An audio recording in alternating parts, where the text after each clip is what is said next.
जम्मू कश्मीर के lieutenant governor Manoj Sinha जो अपनी 5 साला मुद्दत मुकम्मल करने वाले हैं, उन्होंने हाल ही में एक कौमी मैगजीन को दिए गए इंटरव्यू में कई बड़े और हसास मामलात पर खुलकर बात की।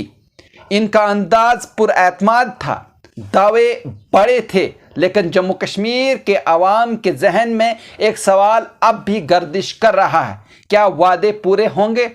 कहीं न कहीं एक बहुत बड़ा सवाल है।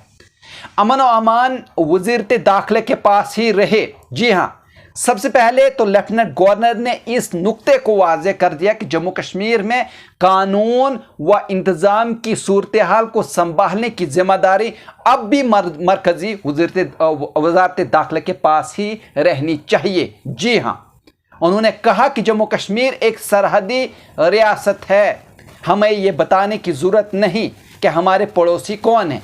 ऐसे में अमन और अमान की जिम्मेदारी वज़ारत दाखिला के पास ही रहना ज़रूरी है। इनका कहना था कि जब हालात मुकम्मल तौर पर मामूल पर आ जाएंगे तब ही वज़ारत फैसला करेगी कि ये इख्तियारात रियासती हुकूमत को सौंपे जाएं या नहीं। उमर अब्दुल्ला के साथ खुशगवार ताल्लुकात का दावा, यानी लेफ्टिनेंट गवर्नर ने इस ख्याल को भी मुस्तरद किया कि इनके और वज़ीर आला उमर अब्दुल्ला के दरमियान कोई कशीदगी है। उन्होंने कहा कि मेरे और उमर अब्दुल्ला के ताल्लुकात खुशगवार हैं, हमारे दरमियान बातचीत होती है, मुलाकातें होती हैं, और जहां भी कानून में इबहाम हो यानी शक हो, हम मिलकर इसे सुलझाते हैं। उन्होंने ये भी कहा कि मैं अपनी आईनी हदूद जानता हूं और इन्हें अबूर करने का न मुझे हक है न इरादा।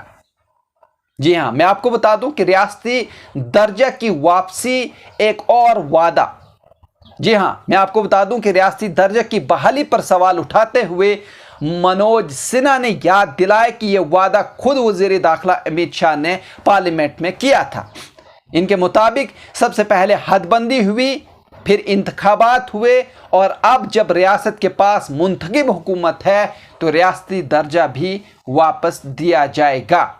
ये एक वादा है जो पूरा होकर रहेगा, ये कहना था मनोज सिन्हा का। लेकिन अवामी हलकों में ये सवाल जो है वो शिद्दत से इख्तियार कर चुका है, यानी ये मुनासिब वक्त कब आएगा। वहीं 5 साल कारकर्दगी कितनी हकीकत कितना बयानिया। तो मैं आपको बता दूं कि मनोज सिन्हा ने कहा कि उन्होंने अपनी 5 साल मुद्दत में ईमानदारी से तरक्की, अमन, रोज़गार और मईशत के लिए काम किया है। इनके मुताबिक जम्मू कश्मीर की मईशत दुगनी हो चुकी है, सिनेमा हॉल दोबारा खुल गए हैं, 35 साल बाद मुहर्रम के जुलूस निकाले गए, तमाम त्यौहार मिलजुल कर मनाए जा रहे हैं, अमरनाथ यात्रा पुरअमन तरीके से जारी है, हड़तालें और पथराव तकरीबन ख़त्म हो चुके हैं।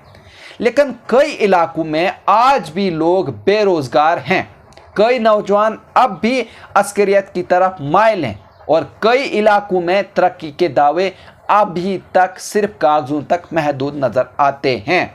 मैं आपको बता दूं कि मुकामी अस्करियत पर काबू की अगर बात करें तो एलजी सिन्हा ने एक और बड़ी बात कही कि अब मुकामी नौजवान अस्करियत की राह नहीं अपना रहे। इनके मुताबिक इस साल सिर्फ एक मुकामी नौजवान ने बंदूक उठाई, जबकि पहले ये तादाद 125 से 150 हुआ करती थी। तमाम अहम कमांडर्स मारे जा चुके हैं और पाकिस्तान की मुदाखलत कमज़ोर पड़ गई है, ये कहना था मनोज सिन्हा का। अगर ये सच है तो बिलाशुबा ये बड़ी कामयाबी है, लेकिन सवाल ये भी है कि क्या ये अमन पायदार रहेगा। तो मैं आपको बता दूं कि दहशतगर्दी से मुतासरा ख़ानदानों के मामले पर जब बात हुई थी तो एलजी मनोज सिन्हा ने यह तस्लीम किया कि कई मुतासरा ख़ानदान आज भी इंसाफ से महरूम हैं। इनके मुताबिक कई को माली इमदाद नहीं मिली, कई के एफआईआर दर्ज नहीं हुई, कुछ की जायदादें जब्त हो गई हैं, वहीं सरकारी नौकरियां भी नहीं मिली। उन्होंने वादा किया कि जो लोग मुस्तहिक हैं इन्हें नौकरियां, माली मदद और खुद रोज़गार के मौके दिए जाएंगे।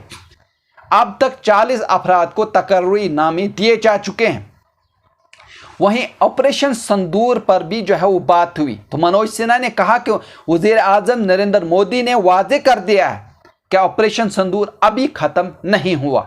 उन्होंने कहा कि हम अमन के हक में हैं, लेकिन दहशतगर्दी और बातचीत एक साथ नहीं चल सकती। वहीं मुलाजमीन की बरतरफी पर जब सवाल उठाया गया तो सरकारी मुलाजमीन की बरतरफी पर एलजी का कहना था कि सिर्फ इन्हीं अफराद को निकाला गया है जिनके खिलाफ पुख्ता सबूत मौजूद थे। उन्होंने कहा कि हमने आईनी दायरे में रहकर कार्रवाई की है, किसी बेगुनाह को नुकसान नहीं पहुंचाया गया।